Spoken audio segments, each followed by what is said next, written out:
Pada prinsipnya kami pimpinan DPR setuju. Namun mungkin teman-teman wartawan bisa sama-sama. Hari ini saya mau ngecek fasilitas yang ada di DPR untuk mendukung pelaksanaan rumah sakit tersebut. Apakah kemudian bisa efektif dan memungkinkan. Kalau mau ikut silakan. Oh, tapi ini memang kalau dari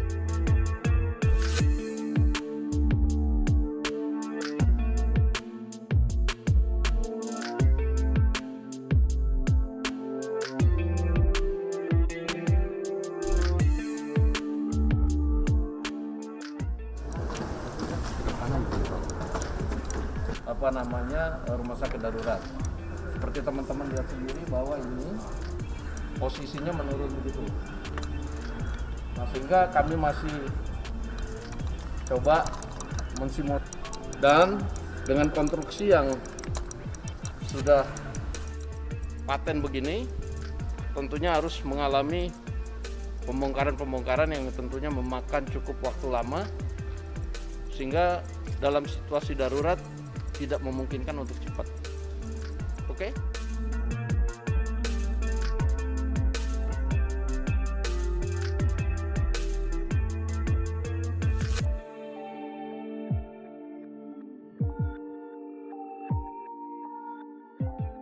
Fasilitas yang ada di seluruh gedung DPR tadi dan kawan-kawan bisa menilai secara teknis apakah memungkinkan atau tidak.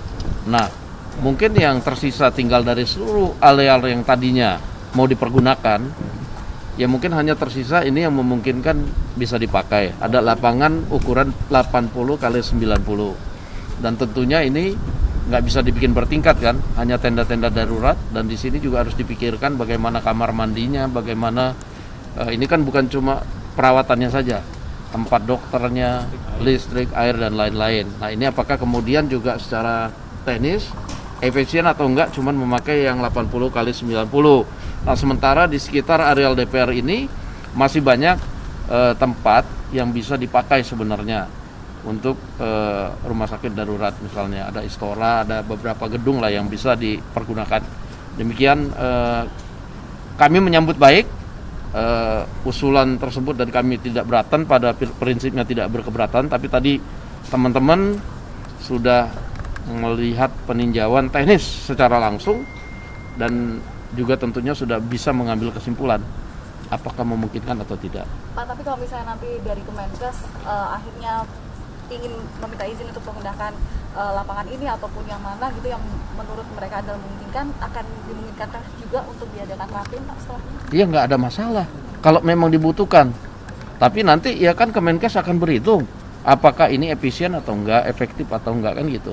Sementara mereka sedang menyiapkan di banyak tempat menurut saya, dan kita nggak mau juga dipojokkan oleh berita, wah kita nggak empati sama masyarakat kan gitu.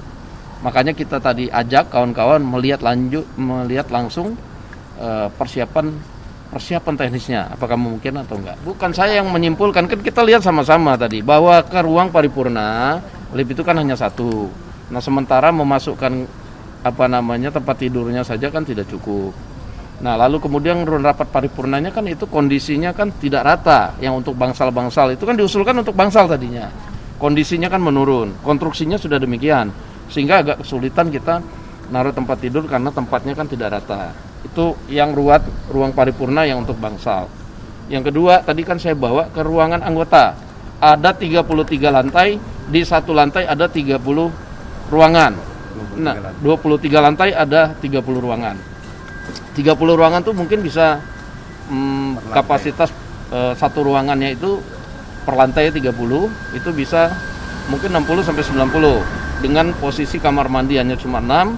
Kemudian tadi sudah sama-sama kan, liftnya sudah tua-tua, tempat tidur nggak masuk. Lalu kemudian sampah disinfeksiusnya kita mesti perhitungkan bagaimana supaya tidak membuat masalah baru.